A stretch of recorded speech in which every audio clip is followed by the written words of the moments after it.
So that's just part of Ken Robinson's TED Talk depicted to an animation. You can also go to TED Talk or YouTube and type in Ken Robinson, and he's kind of a comedian, pretty funny guy, and he's got some really good insights to education. Very time well spent listening to his lectures. This section right here talks about No Child Left Behind and the Partnership for Assessment of Readiness for College and Careers, or PARC, as well as the CCSS. And it says that, we're going to be, all of these programs stress the need for multicultural education assessment.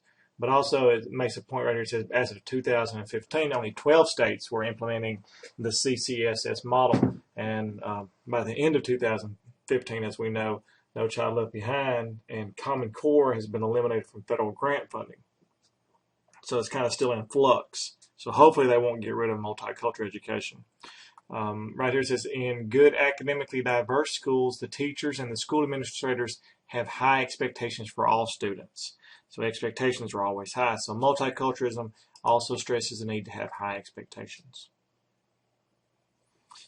This right here gives you a number 1 through 6 on benchmarks to strive for in a multicultural school. You can look at those on your own. Look at number 6. The assessment and testing procedures used in the school are culturally sensitive and result in students of color being represented proportionally in classes for the gifted and talented. So whenever you're giving tests, you need to consider the fact that some tests may not be multiculturally correct, or they may, in fact, even have bias. Up here it talks about the need on number 7 to eliminate and to really address the hidden curriculum. In case you don't know what hidden curriculum is, here's a short video on hidden curriculum in a school. In a few years' time, I'd like to see a situation where we're not talking about the hidden curriculum anymore, because it's not hidden, because you, as an audience of teaching leaders, have used the autonomy that's available to school leaders at the present time to bring what we now call the hidden curriculum much more overtly into the school curriculum. Because the school curriculum I define as everything that happens to a young person in the school. And the national curriculum is only a tiny part of that. So I think that even though you've got to get youngsters through exams in years 10 and 11, you've still got a huge amount of space on the school curriculum as I define it to develop not only the knowledge in young people, but their skills and personal qualities as well. And I think the way to do that is not to think of knowledge on the one hand and skills on the other, but actually to think about the warp and the weft of the curriculum. To think about, as you develop knowledge in young people, as you work your way through the syllabuses and specifications in secondary schools, you map onto that in a planned way the development of skills and personal qualities. Now, the key to this is planning. Whether you like it or not, there is a hidden curriculum. Whether you like it or not, you will be developing in young people their skills and personal qualities for good or bad. You want to do it for good, and you want to do it in a permanent, sustainable way. And the only way to do that is by really good curriculum planning. And unfortunately, we as a profession have spent the last 25 years being told what to do by a very centralist, prescriptive national curriculum. What we have the opportunity to do now in 2013 and in the years to come is the opportunity to become curriculum planners again, to create a new narrative of education for young people. And for me, that's all about creating a more fully rounded education for young people, not just simply taking them through the rather narrow hoops of school accountability measures. I think there are tremendous opportunities at the present time to do that, to do it in a planned way, to make the hidden curriculum not hidden anymore, and to build a school curriculum in your school that's right for your children and develops as a warp and a weft both the knowledge and the skills and the personal qualities in every single young person in your school. It's a very interesting segment on hidden curriculum. The article continues here about culturally responsive teachers need to join forces to teach students using a two-step approach. The first step is self-awareness, and this includes the study of students' ethnic heritage, and the self-awareness is how we increase esteem, which we desire all children to have. The second step is awareness of others. So cultural responsive teaching is always important. Here's a quick video on cultural responsive teachers. Our veteran staff are just a year in the building, and then our new staff are fresh out of college. And I guess they thought they were prepared to deal with a diverse population. And then they got here and met the kids, and they're not. As you've said before with your background, I came from a very strong, all-white, Catholic schools background, and then my first 5 years in teaching were in the Catholic schools as well, all white. And then when I came into the public schools, it was a world of difference for them and for me, and I had to learn how to relate to a lot of my children. Can you know me, and can you know what I see? What I see, what I see. Welcome to this course on becoming a culturally responsive teacher. This class is going to take us into that journey, very personal journey around what it means, first of all, to be culturally competent on that personal journey, and then the professional journey of what it means to be a culturally responsive teacher in our classroom. Sometimes when we talk about diversity, people just automatically think race, right? That's key. Race is key. We're going to talk a lot about race here. But we need to realize that there is no child in your classroom or mine who doesn't come with a whole set of differences. I think one of the most powerful strategies that we have is that young people, the students that we work with, that they have a sense that this teacher in this classroom at this moment of my life believes in me, sees me, respects me. So this is the doorway that I think culturally responsive teachers can create through belief, and then the primary vehicle for that is through relationship. The biggest part of anything you do as a new teacher is going to be about building relationships at the beginning, because you can't teach anybody if you haven't built the relationships. In the classroom climate is not warm, the kids don't feel safe, and the kids don't feel like a unit. What do you think happens when kids feel pressure not to be who they are in school? What happens to their academic energy? Goes down. So this is sort of the formula that we're building here, that the cultural competence of the adults is intimately connected to achievement. So when we talk about culturally responsive teaching, when we talk about cultural competence, what we're talking about developing teachers to be able to have strategies to engage students in instruction. What does it actually look like in the classroom? And for that, we're going to shift our attention to what I call the 7 principles of culturally responsive teaching.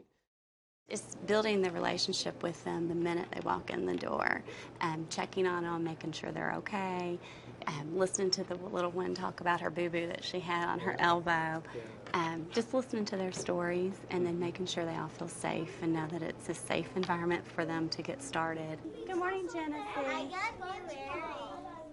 Oh, how beautiful. I love them. I made a conscious effort to go around my room and like the things that I have decorating my room and whatnot. Let's be a little bit more representative.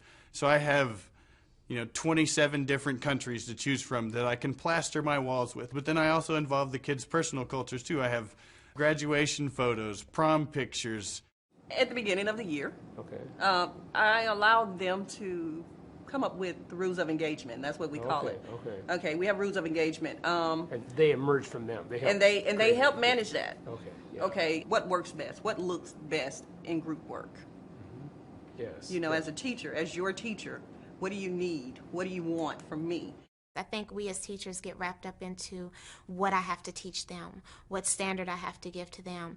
This workshop makes you look at what your students have to teach you. I think what Gary Howard brings is the fact that he is a reflection of the majority of teachers, and that they're not being preached at.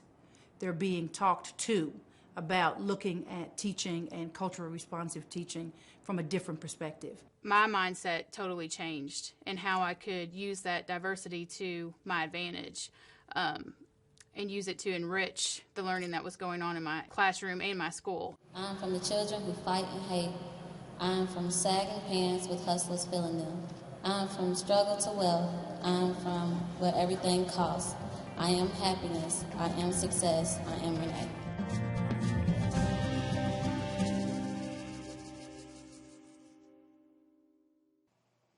Okay, so that was a really good video on that.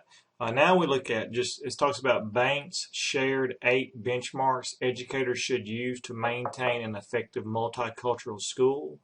And look at these 8 right here at your own time. For example, the curriculum is transformational and action focused. Parent participation provides a cultural context. Teaching strategies are constructive. Teaching materials present diverse racial, ethnic, and cultural perspectives, and each program's component is monitored on a continuing basis. So that's how you really get an effective multicultural school. Look at those 10 right there. Staff have positive attitudes and expectations towards diverse students. Those are really good. On this section right here that I just highlighted, it talks about the school's policy statement and that we definitely need to revisit that. And that's something that many schools don't do. We need to actually, as a functioning community, just readdress what are our policy statements? What are we looking at? We can do that on a yearly basis and just say, hey, what's going on here? The final page of the article kind of wraps up and it just says, hey, there are several things. And I just like this one section right here. I want to highlight it. Schools should make sure multicultural perspectives are incorporated into all aspects of school life by, and then look at this, promoting a diversity as a positive learning experiences, incorporating multicultural perspectives, incorporating multicultural anti-racism and human rights, enhancing teachers and students' intercultural understanding, and making sure all school policies, including the 3-year strategic and annual plans, are reviewed and accepted by the diverse nature. So that goes back to that previous point. There's another video. There's one thing that I definitely wanted to highlight, and that's this statement right here. We acknowledge that students do not start life with an equal chance to succeed. And that's something that I thought when I read that article, I was like, that's an amazing statement to make. That when everyone gets to first grade or everyone enters the school, they're not at the same level. And that we need to recognize that. And everyone is diverse. And we as educators need to try to fix that and try to accommodate that and to try to be accommodating to all diversity.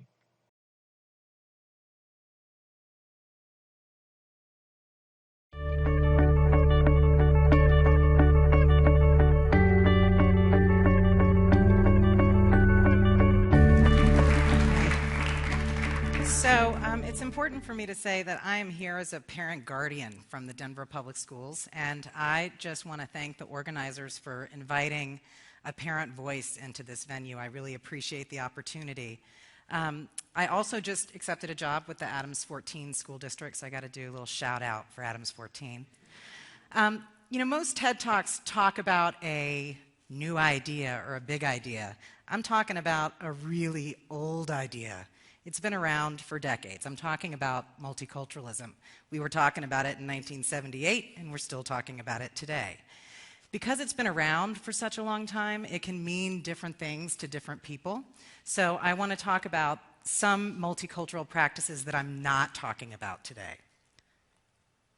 I am not talking about food and festivals or heroes and holidays. Okay, these sorts of things can be really fun. They're very easy to do, and if they're authentic to the cultures that are represented in our school, they can be really fun community builders. But they also come with some risks. One of the things that I see a lot out here is I see things on the school menu. We'll have tacos in celebration of Cinco de Mayo. We'll have fried chicken for Martin Luther King Day. We'll have soul food on the menu during Black History Month. And again, these sorts of things can be fun, but they also run the risk of sort of reinforcing stereotypes, and they also run the risk of trivializing things that are really, really quite important. So how many people here think most of your students have heard of Cinco de Mayo? Right? And so if y'all had, I use y'all as a gender-neutral pronoun, if y'all had tacos on your menu as your students are biting into that taco, are they thinking about Mexican resistance to French occupation? Is that what they're thinking about? No. So it runs the risk of sort of trivializing something that is actually quite important. Oops, can you go back one? I'm also not talking about something we do a lot in early childhood classrooms, which is when we bring in stories from all over the world, right? Kind of that folklore and sort of fables approach. Again, this is something that's really easy to do. It's also a way to kind of ensure that our children, our diverse children in a classroom, see somebody who looks like them and what they're reading in the classroom. It's a really easy thing to do. But I want to remind everybody that the value of multicultural content is not just about where a story comes from. It's also about the messages that the story relays to the reader. Last year in her second grade literacy class, my daughter was reading a multicultural anthology. One of the stories that was included in that anthology was a story called The Selkie Girl, which is a traditional Celtic tale. And if I were to summarize this story, it's basically about a man who gets obsessed with a magical seal woman. So I'm going to read one paragraph from this story. He went to look in wonder and delight. He saw 3 beautiful girls sitting on the rocks, naked, combing their hair. One of the girls had fair hair, one red and one black. The fair-haired girl was singing. She was the most beautiful of the 3, and he could not take his eyes from her. He gazed and gazed at her gleaming white body. Okay? This was my daughter's response to that story. I would say it was my response as well. So when you are using sort of the stories from around the world approach, remember that the messages matter. The messages of the story matter as much as where the stories come from. To be fair to my child, this is what Zoe looks like happy. Okay? So if I'm not talking about food and festivals or heroes or holidays or folklore and fables, what am I talking about? I am talking about the kind of the kind of multiculturalism that's characterized by 3 basic things. It is rigorous in terms of content and instruction. It's very rigorous. It supports all that skill building we're so concerned about. It also is designed, particularly with instruction, to advance students' pro-social capacities. And that's a big phrase that just means our students can look at issues from multiple points of view, and they can work collaboratively in diverse groups. That's what pro-social proficiencies are. And the third thing that the kind of multiculturalism that I'm talking about does is that it advances social justice. But let's talk about that term for a second. Last fall in the Denver Public Schools, we had a little kerfuffle. DPS rolled out a draft of the new teacher evaluation protocol, and it included some elements that related to this term, social justice. And so it brought out some pretty significant responses in our community. To some people in our community, if we focus on social justice, that means we're going to turn all of our children into socialists who hate white people. Okay? This, of course, this kind of response then brought out people from the other end of the spectrum who said, if we don't have an emphasis on social justice in our schools, that just means our schools will serve to reinforce the white supremacist, heterosexist oligarchy. And by the way, so, right? So if you get hung up on the social justice term, if it's not a term that works well for you, I'm going to take a cue from our school superintendent, Tom Boasberg, when we were having this kerfuffle in DPS, who just came back and said, we want our kids to be critical thinkers. Multiculturalists are interested in our children being able to look at issues from multiple points of view, work collaboratively with each other, and really kind of solve problems. So the kind of multiculturalism that I'm talking about is the kind that is rigorous academically, content and instruction. It advances pro-social proficiency, particularly through instruction, and it advances social justice or critical thinking, whatever term you're most comfortable with. So one of the schools that I have the privilege of being involved in Denver Public Schools, is Highline Academy Charter School. I'm the board president there. That's a volunteer position where I work full-time. Highline Academy is a K-8 public charter school authorized by Alyssa, authorized by the Denver Public Schools. We are a purposefully integrated school, and we mean that like in the old school way. We are 50% of color and 50% white. That's on purpose, and the demographics of Southeast Denver allow us to do that. We're also what we call, literally we made this up, we are a core knowledge plus school. Those of you who know core knowledge, if you don't know core knowledge, what it basically is, it's a sequence and a scaffolded set of content that spirals up through the grade levels. And it's a really useful tool because it allows us to make sure that, you know, our kids aren't reading the I Have a Dream speech every year when they do Martin Luther King Day, right? It just allows us to create shared knowledge in second grade that is then built upon in the fifth grade. So when Zoe, my daughter, was in second grade last year, this was when they had their first introduction to westward expansion.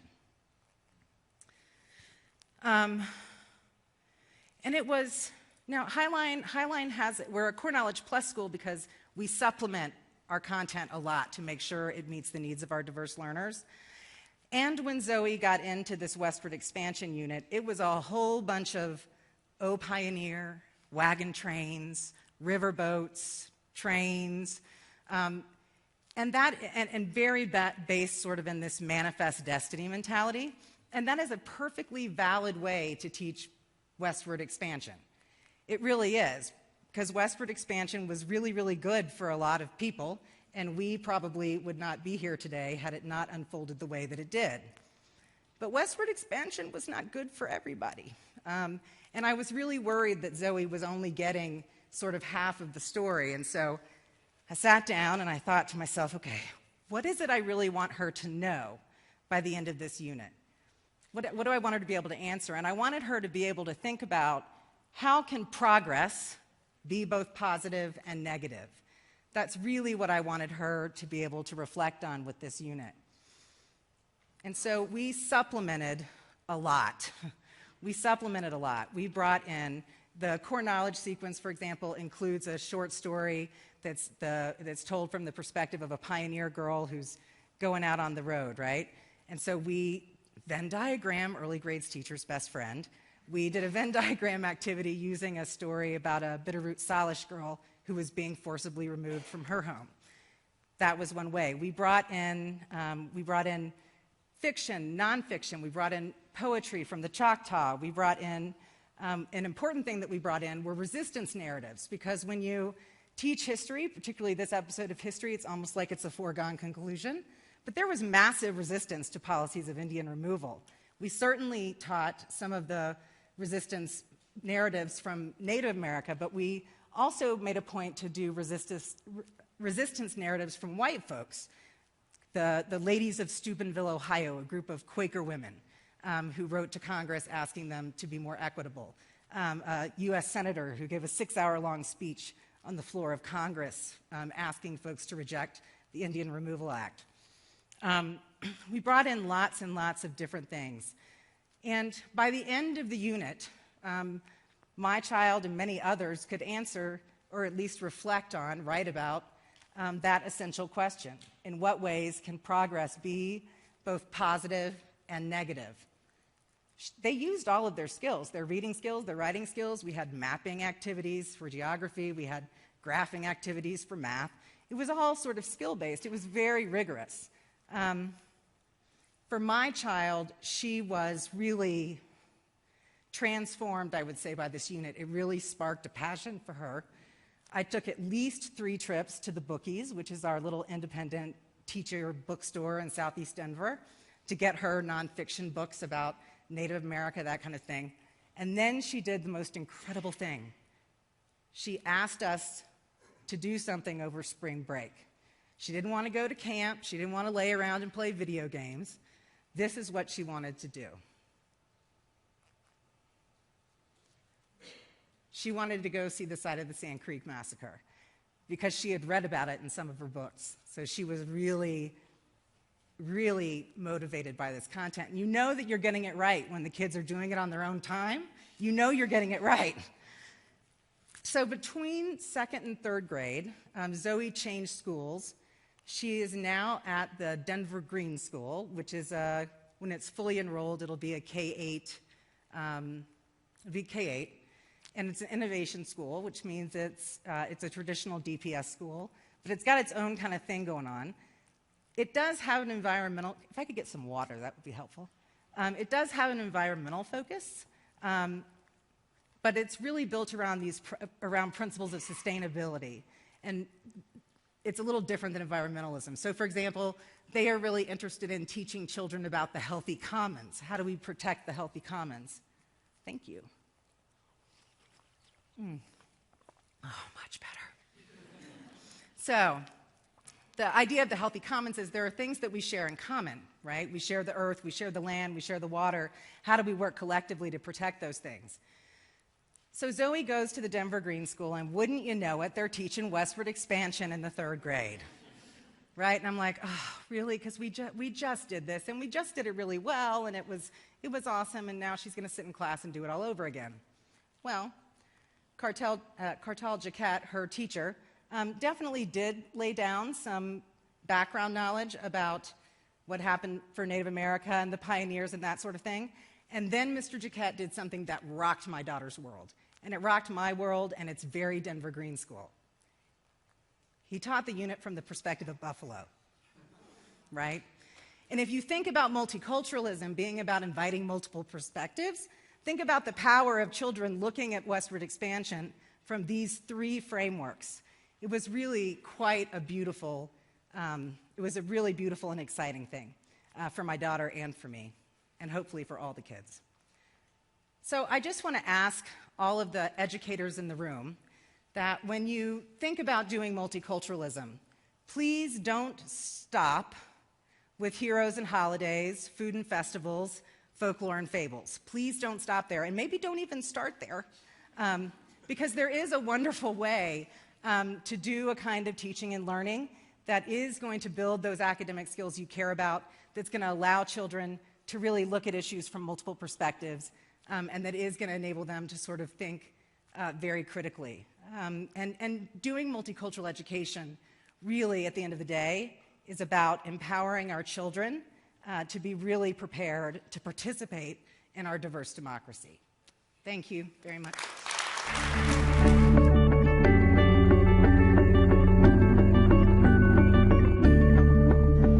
In constant sorrow.